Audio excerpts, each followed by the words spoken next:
कहना चाहता हूँ कि ममता बनर्जी बंगाल में जिस तरह हमारे हिंदू भाइयों के साथ अत्याचार हो रहा है, इससे यह साबित हो रहा है कि ममता बनर्जी क्या एक इस्लामिक राष्ट्र बनाना चाहती है। दीदी बन करके राजनीति कर रही है, वहां चुपचाप बोलती आपकी बंद हो रही है और आप इस तरह एक दरगाह में जा करके इस तरह बयानबाजी कर रही है। यह मूर्खता है और जल्दी इस्तीफा दे दो। ईद के दिन मुसल्लम ईमान होना चाहिए। ईद के दिन मुसल्लम ईमान होना चाहिए। कहीं पे गीता तो कहीं पे कुरान होना चाहिए। जय श्री राम। ममता बनर्जी का बयान अत्यंत निंदनीय और दुखद है। जिस प्रकार से ममता बनर्जी धर्म निरपेक्षता की पाठ पढ़ा रहे हैं और भारत में सनातन संस्कृति के ऊपर कुठाराघात करने का जो चेष्टा है, ममता वो कभी सफल नहीं होगा। पश्चिम बंगाल की मुख्यमंत्री ममता बनर्जी के खिलाफ एक बार फिर अयोध्या के साधु संतों का गुस्सा फूटा है। दरअसल साधु संतों का कहना यह है कि ममता बनर्जी का मानसिक संतुलन बिगड़ चुका है। जिस तरह की वो बयानबाजी कर रही हैं, ये जाहिर तौर पर दिखाता है कि किस तरीके से ममता बनर्जी जो है वो पश्चिम बंगाल को एक मुस्लिम राष्ट्र बनाना चाहती है। ये तमाम बातें साधु संतों की ओर से कही गई है। दरअसल ईद के मौके पर ममता बनर्जी ने कहा कि लाल और गेरुआ एक हो चुके हैं। बीजेपी और लेफ्ट बंगाल में दंगे भड़काना चाहती है। दोनों साथ मिलकर राजनीति कर रहे हैं, कोई अशांति ना फैलाए। मैं 100 पर भारी हूं, इस तरीके की बातें ममता बनर्जी की तरफ से की गई। और जब उनका ये बयान सामने आया तो उसके बाद जो साधु संत हैं, उन्होंने दरअसल ममता बनर्जी को जमकर घेरा और कहा कि बंगाल में जिस तरह हिंदुओं पर अत्याचार हो रहा है, उससे यह साबित हो रहा है कि वो इसे एक इस्लामिक राष्ट्र बनाना चाहती है। बंगाल के सीएम पद से ममता बनर्जी को तुरंत इस्तीफा दे देना चाहिए, ये मांग करते हुए कई साधु संतों ने कहा कि ममता बनर्जी सनातन संस्कृति पर कुठाराघात करने की कोशिश कर रही हैं, लेकिन उनकी ये कोशिश कभी भी सफल हम नहीं होने देंगे। उनकी यह कोशिश कभी सफल नहीं होगी। क्या कुछ इन साधु संतों ने कहा है, ममता बनर्जी के इन बयानों पर जरा सुनिए।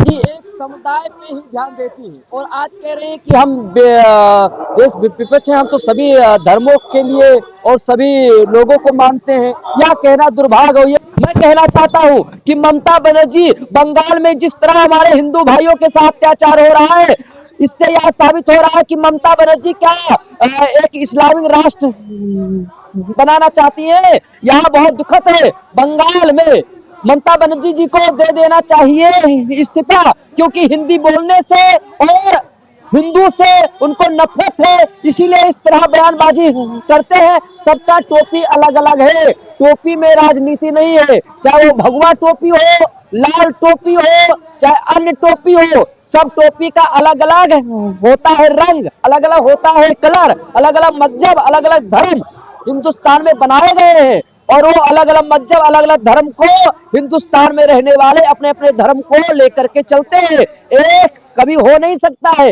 इस तरह ममता बनर्जी कह रही है राजनीति के लिए सारी टोपी एक है। मैं कहना चाहता हूं कि आप अपनी मानसिकता ठीक कर लो और अयोध्या के संत आपको सबक सिखा देंगे।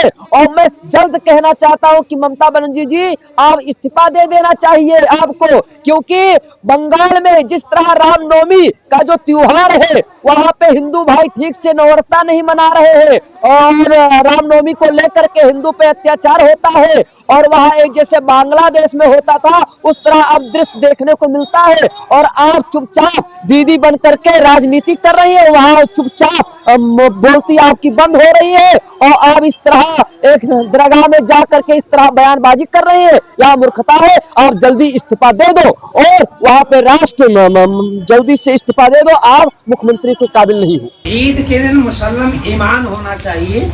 ईद के दिन मुसल्लम ईमान होना चाहिए। कहीं पे गीता तो कहीं पे कुरान होना चाहिए। जय श्री राम। ममता बनर्जी का बयान अत्यंत निंदनीय और दुखद है। जिस प्रकार से ममता बनर्जी धर्म निरपेक्षता की पाठ पढ़ा रहे हैं और भारत में सनातन संस्कृति के ऊपर कुठाराघात करने का जो चेष्टा है, ममता वो कभी सफल नहीं होगा।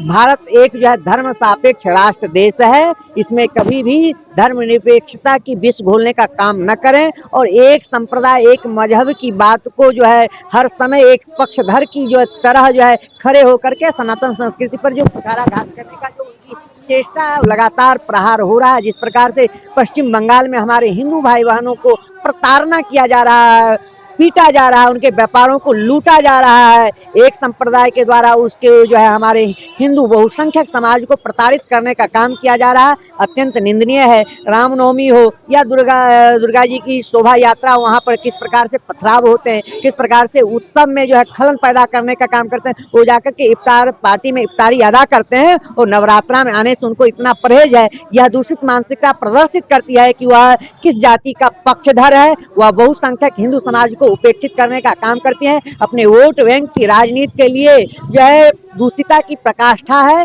और लगातार सनातन संस्कृति पर कुठाराघात करते हैं। अपना जब आता है समय तो लाल पार्टी के साथ घूमते हैं, लाल टोपी वाले के साथ घूमते हैं, लाल टोपी वाले के साथ में नारा में एक साथ कदम में कदम मिला के चलने का काम करते हैं। और कहीं पे निगाहें, कहीं पे निशाना देने का जो वह चेष्टा वह कभी भी सफल नहीं होगा।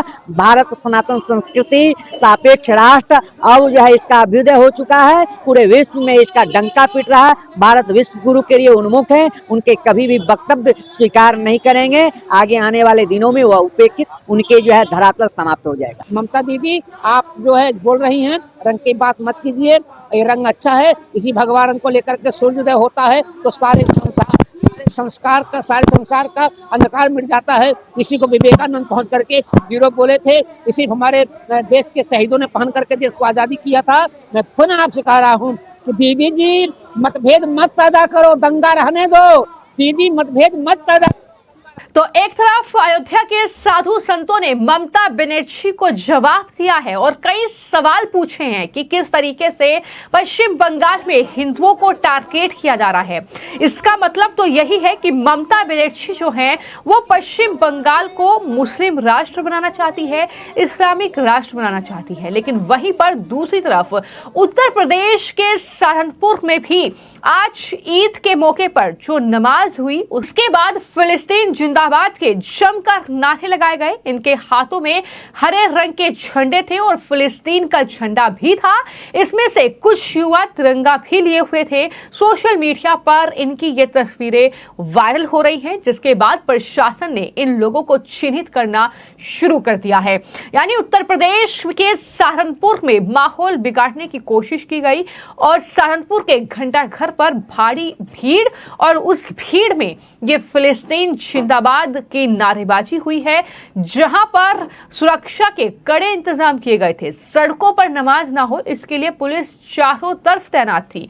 बावजूद इसके कुछ इस तरह की ये तस्वीरें जो हैं वो देखने को मिली, जहां पर फिलिस्तीन का झंडा लिए कुछ लोग और गाजा लिखी हुई टी शर्ट पहने हुए थे, शोर मचाते हुए वो घंटाघर पहुंचे और इस तरीके के नारेबाजी और हुड़दंग वहां पर किया गया। लेकिन अब पुलिस एक्शन मोड में है। इन तमाम लोगों को चिन्हित करके अब जाहिर तौर पर इन पर एक्शन की तैयारी शुरू हो चुकी है। और न सिर्फ सहारनपुर बल्कि मेरठ में भी हमने वो तस्वीर देखी जहां पर नमाज के दौरान दो पक्ष आपस में भिड़ गए, जमकर लाठी डंडे चले और कई लोग उसमें घायल भी हुए हैं। तो आज ईद का मौका, जहां पर उत्तर प्रदेश में सीएम योगी आदित्यनाथ ने प्रशासन को ये साफ निर्देश दिए थे कि तमाम जो संवेदनशील जगह है, तमाम वो क्षेत्र, वो जिले जहां पर मुस्लिम आबादी ज्यादा है, वहां पर ईद के मद्देनजर तमाम तैयारियां पुख्ता की जाए,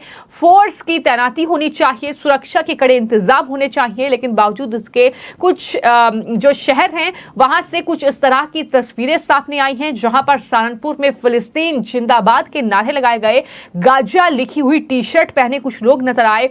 वहां पर पुलिस एक्शन मोड में आ गई है। अब उन लोगों को चिन्हित करने की तैयारी शुरू हो गई है। तो मेरठ में कुछ इस तरह की तस्वीरें जो हैं वो देखने को मिली हैं, जहां पर दो पक्ष जो हैं वो दरअसल आपस में भिड़े और सिवाल खास का ये पूरा मामला है। मुस्लिमों के ही ये दो पक्ष थे जिनमें फायरिंग हुई, पथराव हुआ, 6 से ज्यादा लोग घायल बताए जा रहे हैं। इस मामले में पुलिस जाहिर तौर पर तफ्तीश करने की कोशिश कर रही है कि आखिर क्या मामला था जिसको लेकर इस तरीके से ये पूरा जो है बवाल हुआ है। लेकिन खबर ये है कि यहाँ पर मुस्लिम समाज के लोग फातिहा पढ़ने के लिए कब्रिस्तान में जमा हुए थे और वहां पर फातिया पढ़ने के दौरान ही दोनों पक्षों में ये पूरा विवाद हुआ और इस तरीके से जो है लाठी डंडे चले। ये बवाल की तस्वीरें जो सामने आई हैं। हालांकि मेरठ को लेकर तो साफ तौर पर ऑर्डर थे योगी सरकार की तरफ से, प्रशासन की तरफ से कि कोई भी जो है नमाज सड़कों पर अदा करता हुआ मिला तो उसका लाइसेंस रद्द कर दिया जाएगा, FIR उसके खिलाफ दर्ज होगी। तो उसका भी कड़ा इंतजाम जो है वो पुलिस प्रशासन के जरिए किया गया था। लेकिन कुल मिलाकर ईद के मौके पर देश के अलग अलग राज्यों, अलग अलग शहरों से ये तस्वीरें सामने आई हैं, जहां पर एक तरफ ममता बनर्जी पर साधु संत जमकर बरसे हैं तो वहीं पर दूसरी तरफ ये तस्वीरें भी अयोध्या से सामने आई कि वहां पर इकबाल अंसारी के घर पर जो है जहां वो रहते हैं, ईद के मौके पर तमाम साधु संत पहुंचे, भाईचारे का एक संदेश, एकता का एक संदेश देने की कोशिश की गई। लेकिन कई जगहों पर मुस्लिम समाज के लोग ही आपस में भिड़ते हुए भी नजर आए, जहां पर जमकर उनके बीच ही लाठी डंडे चले हैं। ये तस्वीरें कई जगहों की सामने आई हैं जहां पर ईद के मौके पर कुछ इस तरीके का बवाल देखने को मिला है। फिलहाल आपकी इस खबर को लेकर क्या राय है हमें कमेंट बॉक्स में जरूर लिखें। धन्यवाद।